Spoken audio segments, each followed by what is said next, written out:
അസ്സലാമു അലൈക്കും വറഹ്മത്തുള്ളാഹി തആല വബറകാതുഹു.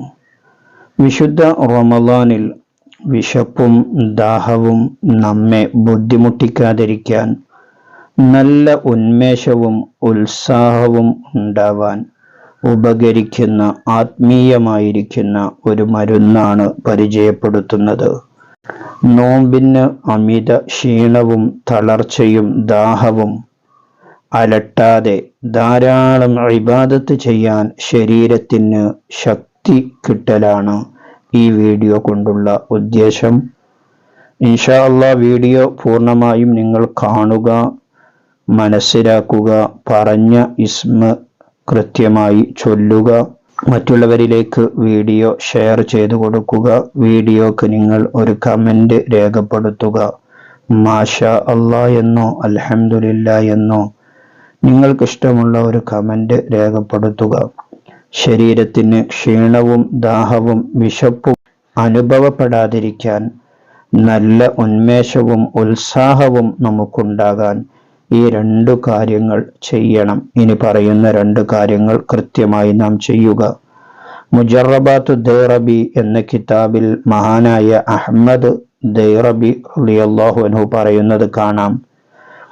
യാ സ്വമദു യാ അല്ലാഹ്, നിരാശ്രയൻ എന്നർത്ഥം വരുന്ന അള്ളാഹുവിൻ്റെ മഹത്തായ ഇസ്മാണ് യാ സ്വമദു യാ അല്ലാഹ് എന്നത്.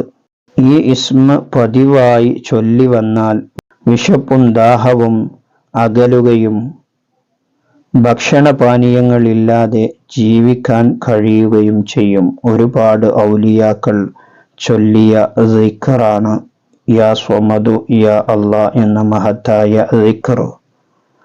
ആരെങ്കിലും യാ സ്വമദു യാ അല്ലാഹ് എന്ന ഇസ്മിനെ 134 തവണ ചൊല്ലിയാൽ വിശപ്പിന്റെ ആധിപത്യം ഇല്ലാതെയാക്കാൻ കഴിയും എന്ന് മഹാനവറുകൾ പറഞ്ഞത് കാണാൻ കഴിയും. രണ്ടാമത്തെ കാര്യം, സൂറത്തുൽ ഫാത്തിഹ അതിരാവിലെ സുബ്ഹി നിസ്കാരം കഴിഞ്ഞ ഉടനെ 1 2 അതിലധികമോ തവണ ഓതിയിട്ട് 2 കൈകളിലേക്കും ഊതി മന്ത്രിച്ച് മുഖവും വയറും തടവുക. എന്നാൽ ആ ദിവസം വിശപ്പും ദാഹവും അവനെ അലട്ടുകയില്ല. അപ്പോൾ ഈ 2 കാര്യങ്ങൾ നാം ചെയ്യുക. ആദ്യമായി സുബ്ഹി നിസ്കാരം കഴിഞ്ഞ് ഫാത്തിഹ ഓതി 2 കൈകളിലും ഊതി മുഖവും വയറും തടവുക. അതുപോലെ തന്നെ അതിനുശേഷം യാ സ്വമദു യാ അല്ലാഹ് എന്ന ഇസ്മിനെ 134 തവണ ചൊല്ലുക. അല്ലാഹു തആല നമ്മുടെ ജീവിതത്തിൽ പതിവാക്കാൻ തൗഫീഖ് നൽകട്ടെ. എല്ലാവർക്കും വീഡിയോ ഷെയർ ചെയ്തു കൊടുക്കുക. വിശുദ്ധമായിരിക്കുന്ന റമളാനു ഷരീഫ് അനുകൂലമായി സാക്ഷി പറയുന്ന മുഅ്മിനീങ്ങളിൽ നമ്മെയും ബന്ധപ്പെട്ടവരെയും ഉൾപ്പെടുത്തി അനുഗ്രഹിക്കുമാറാകട്ടെ. ആമീൻ റഹ്മതിക യാ അർഹമർ റഹീമീൻ. മറ്റൊരു വീഡിയോയിൽ മറ്റൊരു വിഷയവുമായി നമുക്ക് വീണ്ടും കാണാം. സ്നേഹത്തോടെ അസ്സലാമു അലൈക്കും വറഹ്മത്തുള്ളാഹി.